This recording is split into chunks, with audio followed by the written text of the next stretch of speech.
Le rap de Montréal, c'est bien plus qu'un style musical, c'est un mouvement culturel. Il traverse de plus en plus les frontières, il façonne la ville et réunit des milliers de jeunes. À Montréal, l'histoire du rap, c'est en constante évolution. Il y a eu des hauts, il y a eu des bas, mais ça reste une scène forte et une voix puissante. Alors que t'aimes ou pas le rap, que tu le connaisses ou pas le rap de Montréalais, si tu es curieux de le découvrir ou non, reste branché, parce que Montréal, ça arrive très fort sur la scène rap. Montréal est une ville aux multiples visages, une ville où la culture urbaine s'impose à chaque coin de rue.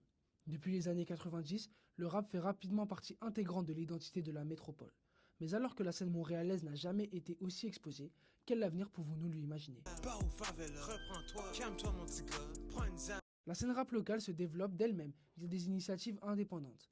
Félix et Dopmore font partie de Versus TV, une plateforme dédiée au rap, notamment au battle et au cypher. Un threesome, c'est avec 2-1 comme tous ces batailles. Quand on définit l'identité de Montréal, c'est que c'est un hub de plusieurs inspirations, autant françaises qu'américaines.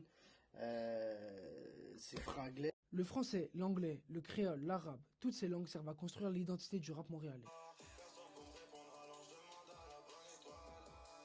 Pour le mixeur et ingénieur son 2Z, le rap est considéré comme un loisir, ce qui freine son exportation. À Montréal, le problème c'est quoi? C'est qu'ils le prennent pas tout autant au sérieux qu'en France, tu vois.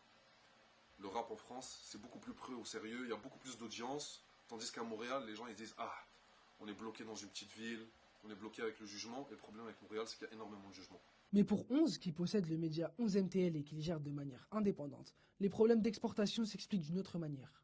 Puis c'est juste que démographiquement, c'est plus petit, au niveau peut-être culturel, c'est moins ancré la culture hip-hop dans les institutions, alors qu'en France, c'est une plus grosse industrie, c'est une plus grosse démographie, la francophonie, où est-ce que les gens se rejoignent, c'est des plus grosses villes, on parle de Paris, donc c'est différent, tu vois, chacun à son échelle. Et dans la seule métropole francophone d'Amérique, Montréal est compressé par un plafond de verre.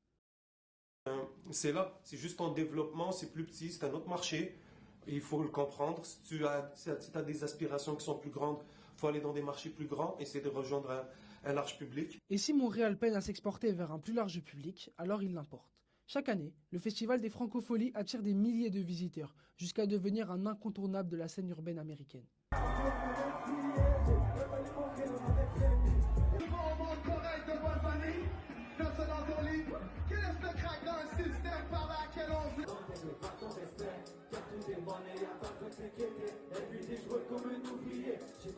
Mais quel avenir pouvons-nous imaginer pour Montréal?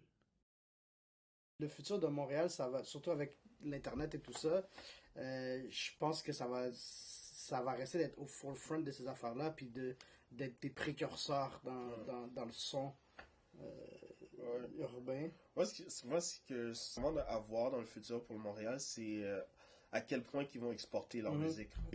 Le premier whatever, c'est controversé, là, mais le roi Enoch, c'était le premier qui est parti, puis qui était huge en France. Ça commence à énormément changer. Surtout que les gens, malgré le fait qu'ils ne veulent pas le prendre au sérieux, il y a des gens qui font en sorte de pouvoir le pousser. Je prends exemple avec Zenera. Vraiment plus sur la publicité, comment ils gèrent leur audience. Mais pour l'avenir du rap montréalais, je pense que tout est prometteur. Avec les différentes niches qu'on a qui vont pouvoir grandir, c'est beaucoup de jeunes. Moi, à mon époque, on était un peu tout seul à être dans le délire. Aujourd'hui, tous les jeunes sont dans le même délire. Je trouve ça nice. Sans vote, j'allume, je me sens seul. Jamais de compte sans solde. Je suis un chien sans meute. Je suis dans la ville fantôme.